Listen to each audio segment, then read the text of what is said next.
Doctor J കെസ് ഡയബി ടോക്സിലെ 12ാം എപ്പിസോഡിലേക്ക് സ്വാഗതം. ഞാൻ ഡോക്ടർ ജയകുമാർ ബി വെളനാട്. പ്രമേഹ രോഗത്തിലെ ഏറ്റവും വലിയ സങ്കീർണതയായ ഡയബറ്റിക് ഫുട്ട് അഥവാ പ്രമേഹ പാദരോഗം എന്നതാണ് ഈ എപ്പിസോഡിൽ നമ്മൾ ചർച്ച ചെയ്യുന്നത്. ഇന്ന് ലോകത്തിൽ ഓരോ 30 സെക്കൻഡിലും ഒരു പ്രമേഹമുള്ള ആളിൻ്റെ വിരലോ പാദമോ കാലോ നഷ്ടപ്പെടുത്തുന്ന ഈ മാരക സങ്കീർണതയെക്കുറിച്ച് എല്ലാവരും അറിഞ്ഞിരിക്കണം. കാരണം നമ്മൾ മുഖത്തിന് കൊടുക്കുന്ന പ്രാധാന്യത്തിൻ്റെ പകുതിയെങ്കിലും പാദങ്ങൾക്ക് കൊടുക്കുമെങ്കിൽ ഈ വിപത്തിനെ ഒഴിവാക്കാൻ കഴിയും എന്നത് തന്നെ. ഞാൻ എൻ്റെ സെൻറ്ററിൽ റൊട്ടീൻ ന്യൂറോളജിക്കൽ ഇവാലുവേഷൻ്റെ ഭാഗമായി മോണോഫിലമെൻറ്റും ബയോതെസിയോമെട്രിയും ചെയ്യുമ്പോൾ 5-10 വർഷം കഴിഞ്ഞ പ്രമേഹമുള്ളവരിൽ പലരുടെയും പാദങ്ങളെ ബാധിച്ചു കഴിഞ്ഞു എന്ന് കണ്ടതിനാൽ ഡയറ്റിന് ശേഷം എക്സസൈസിനെ കുറിച്ച് പറയുന്നതിന് മുമ്പ് ഡയബറ്റിക് ഫുഡിനെ കുറിച്ച് പറയാം എന്ന് കരുതി. കാരണം എക്സസൈസിൻ്റെ ഭാഗമായി നടക്കണം എന്ന് പറയുമ്പോൾ അവർക്ക് വേണ്ട മുൻകരുതലുകൾ എടുത്തില്ലെങ്കിൽ അത് അവരുടെ പാദങ്ങൾക്ക് ഗുണത്തിനേക്കാളേറെ ദോഷം ചെയ്തേക്കും. ദീർഘകാലം പ്രമേഹം നിയന്ത്രിക്കാതെ രക്തത്തിൽ ഗ്ലൂക്കോസ് കൂടി നിൽക്കുമ്പോഴുണ്ടാകുന്ന 5 കാര്യങ്ങൾ കൊണ്ടാണ് ഇത് ഉണ്ടാകുന്നത്. 1. കാലിലെ രക്തക്കൊഴലുകളെ ബാധിക്കുന്ന പെരിഫറൽ ആർട്ടീരിയൽ ഡിസീസ് കൊണ്ട് രക്തയോട്ടം കുറഞ്ഞു പോകുന്നത്. 2. അതിനെ തുടർന്ന് കാലിലെ ഞരമ്പ് അഥവാ നെർവിനെ ബാധിക്കുന്ന പെരിഫറൽ ന്യൂറോപ്പതി. 3. പ്രമേഹം കൊണ്ടുണ്ടാകുന്ന കാലിലെ ചില വൈകല്യങ്ങൾ. 4. തുടരെ കാലിലുണ്ടാകുന്ന ട്രോമ അഥവാ ആഘാതങ്ങൾ. 5. പ്രതിരോധശേഷി നഷ്ടപ്പെടുന്നത് മൂലമുണ്ടാകുന്ന അണുബാധ അഥവാ ഇൻഫെക്ഷൻ. ഇനി ഇതിൻ്റെ ലക്ഷണങ്ങൾ എന്താണെന്ന് നോക്കാം. കാലിലെ തരിപ്പ്, പെരുപ്പ്, മരവിപ്പ്, അതികഠിനമായ വേദന, സ്പർശനശേഷി നഷ്ടപ്പെടുന്നത് മൂലം തൊട്ടാൽ അറിയാതെ സംഭവിക്കുന്ന മുറിവുകളും പൊള്ളലുകളും അതായത് നോൺ ഹീലിംഗ് അൾസേഴ്സ്.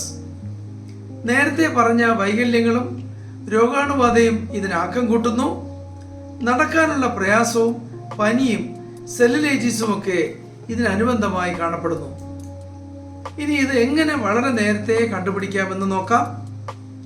നല്ല പ്രകാശത്തിൽ വിശദമായി പരിശോധിച്ച് ഇനി പറയുന്നവ ഉണ്ടോ എന്ന് നോക്കണം. 1. ഡ്രൈ സ്കിൻ അഥവാ വരണ്ട ചർമ്മം. 2. തിളങ്ങുന്ന ചുവപ്പ് നിറം. 3. പാദത്തിൽ നീര്, മുഴകൾ. 4. രോമ വളർച്ചയുടെ കുറവ്. 5. കട്ടി ആയതോ മുരടിച്ചതോ ആയ നഖങ്ങൾ. 6. വളങ്കടി എന്ന വിരലുകൾക്കിടയിലെ വെടിപ്പുകൾ. 7. കാലസ് അഥവാ തൊലി കട്ടിയാവുക. 8. കോൺ അഥവാ ആണി. 9. വൈകല്യങ്ങൾ. കാലിലെ വിരലുകൾ അകത്തോട്ടും താഴേക്കും വളയുന്ന ബനിയൻ, ഹാമർടോസ്, ക്ലോട്ടോസ്, ഉപ്പൂറ്റിയിൽ വീക്കം വരുന്ന ഷാർക്കോട്ട്സ് ഫൂട്ട് മുതലായവ പ്രമേഹം കൊണ്ടുണ്ടാകുന്ന വൈകല്യങ്ങളാണ്. 10. പാദം വീണ്ടു കീറൽ. 11. ബ്ലിസ്റ്റേഴ്സ് എന്ന പൊള്ളലുകൾ. 12. മുറിവുകൾ. 13. ഗാംഗ്രീൻ അതായത് മുറിവുള്ള ഭാഗത്തെ കോശങ്ങൾ നശിച്ച് കരിവാളിച്ചുണ്ടാകുന്നതാണ് ഗാംഗ്രീൻ. എത്രയും വേഗം ശരീരത്തിൽ നിന്നും നീക്കം ചെയ്യപ്പെടേണ്ടതിനാൽ വിരലുകളോ പാദമോ നഷ്ടപ്പെടുത്തുന്ന ആംപുട്ടേഷൻ അനിവാര്യമായി വരുന്നു. ഇനി ഇത് ഒഴിവാക്കുന്നതിനായിട്ടുള്ള പാദ സംരക്ഷണ മാർഗങ്ങൾ എന്താണെന്ന് നോക്കാം. 1. ദിവസവും രാത്രിയിൽ ഒരു വാൽക്കണ്ണാടി ഉപയോഗിച്ച് സ്വയം പാദം നിരീക്ഷിച്ച് നേരത്തെ പറഞ്ഞ ലക്ഷണങ്ങൾ എന്തെങ്കിലും ഉണ്ടോ എന്ന് നോക്കണം. 2. ഇളം ചൂടുവെള്ളം കൊണ്ട് നല്ലവണ്ണം കഴുകണം. ചൂടുവെള്ളം ഉപയോഗിക്കരുത്. 3. ഒരു ടവൽ ഉപയോഗിച്ച് ഈർപ്പം തുടച്ചെടുക്കുക, പ്രത്യേകിച്ചും വിരലിൻ്റെ ഇടയിൽ. 4. നല്ല ഒരു മോയ്സ്ചറൈസറോ വെളിച്ചെണ്ണയോ പുരട്ടി സ്കിൻ സോഫ്റ്റും സ്മൂത്തുമാക്കുക. വിരലിനിടയിൽ ലോഷൻ തേക്കരുത്. 5. ഇപ്രകാരം സോഫ്റ്റായ കാലിൽ കാലസ് ഉണ്ടെങ്കിൽ പമിസ് സ്റ്റോൺ ഉപയോഗിച്ച് കട്ടി കുറയ്ക്കുകയും ഒരു വലിയ നെയിൽ കട്ടർ ഉപയോഗിച്ച് സ്കിന്നിനോട് ചേർക്കാതെ നഖങ്ങൾ മുറിച്ചു മാറ്റുകയും വേണം.